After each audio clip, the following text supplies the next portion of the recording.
For me, the thing that I consider most when I buy fishing gear is what the gear will do for my experience on the water. The truth is, like a lot of people that enjoy fishing, I've got a demanding job and the amount of time that I spend on the water is never as much as I would like. There are periods where I get to fish a lot, but often enjoying my pastime is just not an option.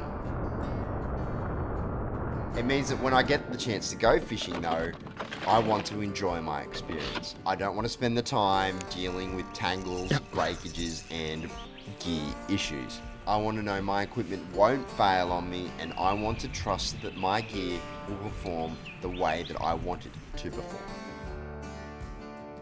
In this episode, I'm going to talk through my experiences of high-end rods and whether or not I think they are worth it. I'm going to put some brands on notice, and I'll also include some of the mistakes that I have made so that you don't have to. Excitingly, we are also giving away a MilleRod Twitch Freak, so let's get into it.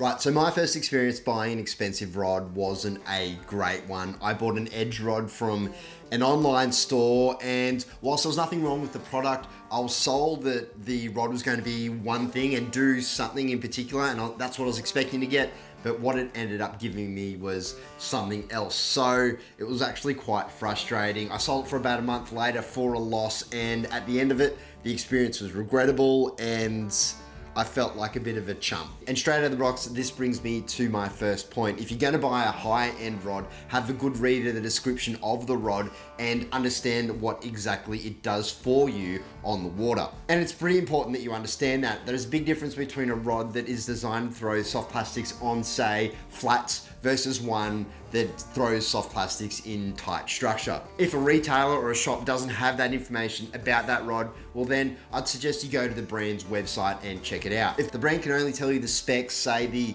length, the action, the number of pieces that the rod's got, and give you that table information, but it hasn't taken the time to tell you what the rod is specifically designed to do, then it becomes really challenging for me to buy as a consumer. Bluntly, for me, there are two really important reasons why I look for that description. The first is that I'm about to spend $500, $600, $700, $800 on a rod, and if the brand doesn't have the time to engage with me and tell me what the rod is for, well then I don't have the time for it. As a consumer, with that amount of money on product, you have the right to demand a description on what the rod is designed to do. Secondly, and importantly, not every rod in the expensive range are banger rods. They're not all great, and some of them are duds. I've had my fair share of them, and the only way to really know what you're getting is to understand what rod that you are purchasing, and a description is a great way to see that. That will avoid that very first scenario that I mentioned earlier where you purchase a rod that isn't the best thing for you. As fishing stores move online and as consumers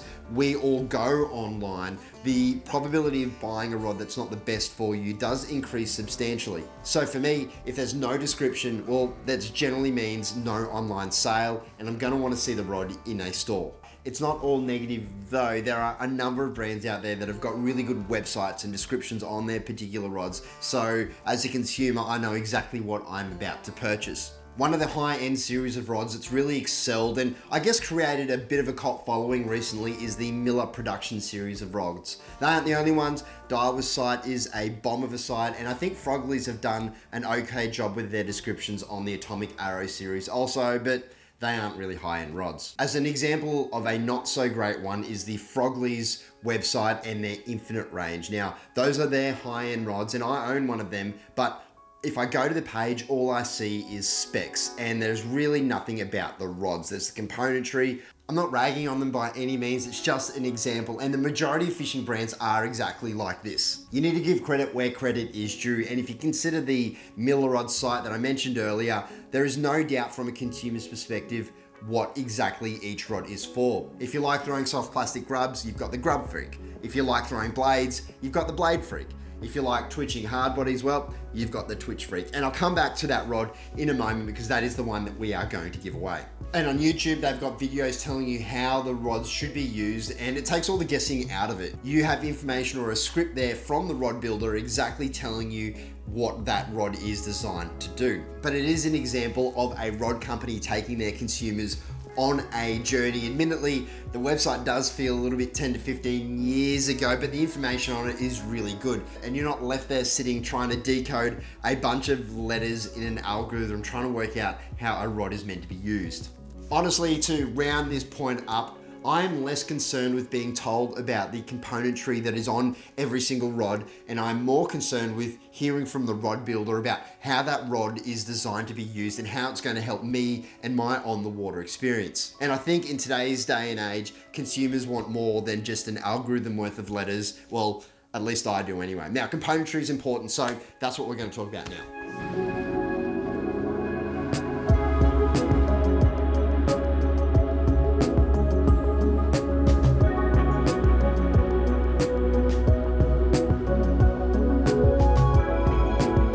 In terms of componentry and high-end rods, I've found that that is probably the one thing across all high-end rods that they have in common. The componentry that a rod is made from and the blank is a good quality. And I find that around about that $500 mark that rods really start to sing. At lower price points, there's compensations made here or there. You might not get a reel seat that's great, or the guide train that's put onto the rod might be just a little bit more budget and heavier. To me, that high-end componentry really affects my fishing in two ways. The first is that I don't feel fatigue at the end of 4 days fishing because of my gear. My shoulder and my wrists aren't worn out from the casting, and after hundreds of casts in a day, I can be just as accurate as I was at the start of the day to the end of the day. There's no fatigue. So sub 100 grams is really what I'm looking for in that light game. There are exceptions, but to get to sub 100, even sub 80 grams, you need good quality components. The second is the feel that I get from a high-end rod. I don't want to miss bites because I can't feel the fish, and a high-end rod I have found helps me feel everything. This Commander model, it's called the Desert Bull, but it's no longer made, is one of my favorite rods of all time. I've owned about 6 of them, and I can feel the tail of a light 2.5 inch paddle tail wobbling through the water. If I'm using that rod, there is no guessing about what that lure is doing, whether it's still making its way down to the bottom, or whether it's stationary, or whether a fish has hit it. There's no doubt I know exactly what's going on.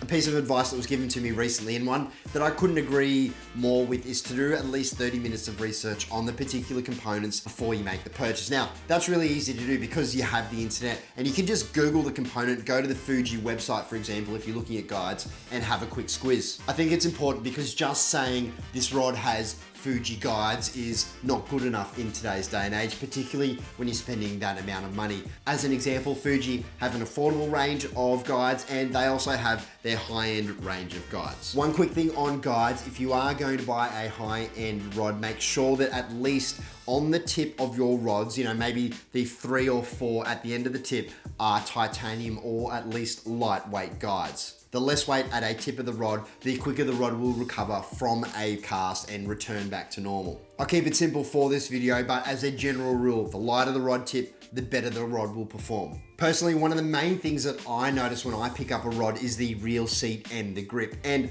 I think when you pick up the rod for the first time, it's the first thing that I notice. If I don't like how it sits in my hand, it's simple, I will not use it. My tip here is that when you pick up a rod for the first time, try not to give it a shake and look at the tip and test how it feels or the action of the rod.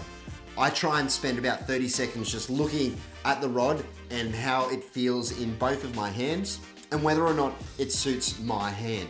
Hands are all designed differently, so what fits somebody else might not fit you, and if it doesn't fit you, I'd recommend you put that rod back down. As a friend of mine mentioned recently, not all reel seats and handles are made equal. Now, admittedly, it's not really fair to judge a rod on how it feels without having a reel attached to it. So my recommendation, particularly if you're going to go to a store, is to grab your reel, take it to the store, and then attach it and feel what that combo feels like together. I think if the rod feels good in your hand, feels like a bit of an extension of your arm, well, I reckon that's a pretty good place to start.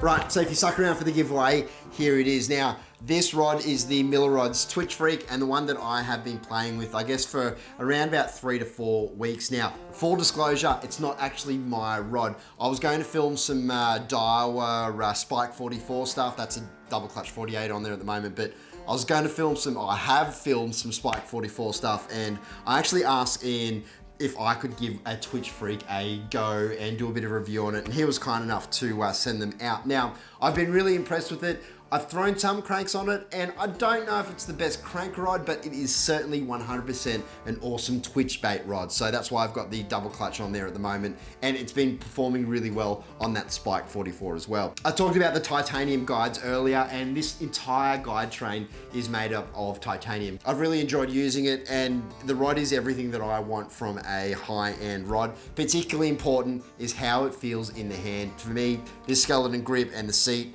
combo there works really, really nice. If you're curious, at the moment I've got it paired with a 3-pound straight through fluorocarbon, a daiwa Arity, and that combo I reckon is about a $1,400 combo. I'm a big fan of this combo, and you will see some more of it in the next few videos. Now, in 1 week from today, we're going to give away a MilleRods Twitch Freak. All you need to do to enter is like the video, subscribe to the channel, and comment below on your favorite rod and reel combo and what your dream combo would be. Tell me what fish you'd catch with it and how you'd use it, and that's all you need to do to be in the running for one of these guys. Like I said, in 1 week from today, we'll announce the winner, and one of you guys will be really, really happy, I reckon.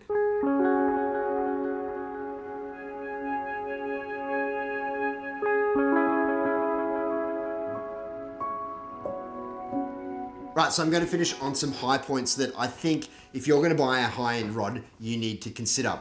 Firstly, if you break a high-end rod, it's going to hurt you much more than a lower-end rod. Now, graphite in general, which is what rods are generally made from, have a really nice bending force, but not so much a crushing force. That is, again, so car doors and things like that are going to really hurt rods in a big way. They're going to snap them very, very quickly. And I think you just need to be extra careful, particularly if you're a kayaker, because one mistake is much more expensive than if it was a cheaper rod. The other really valid point to consider is the current trend for brands to push all their $500 bits of components and whatnot into the lower and mid-range price point. Now, what was $500 a few years ago, maybe 5 years ago, is now around about that $300-ish mark. Now, that means that there are a number of rods mid-range that are awesome. And if you were to say to me, hey Byron, would you rather your one flagship combo to do one specific thing, or would you rather 4 mid-range products that cover me for a number of different applications? Well, then that's what I would take. I would take the 4 combos over the one flagship every single day of the week. I mean, sure, if you can afford 4 of the best quality combos on the market and have those on your boat, well then go ahead and do that. But I would much rather spend my money on 4 mediocre combos to cover me for a number of situations than one flagship combo that is good for one particular thing. Now, I led with this point, and I am going to finish with it. It is my number 1 tip. If a company has provided you a description of what the rod is designed to do, how it's designed to be used, well, it's going to put you in a pretty good stead to purchasing it and then being happy with it. I recommend that you try and read through the fancy components and the wordage that is used in the sales advice, and 100%, if you do that, you will be happy. Just make sure that you aren't a chump like I was on my very first experience, and follow the stuff that I've talked about in this video, and you'll get the right thing. Remember the giveaway. I hope you've enjoyed the video. Stay safe. I'll see you next time.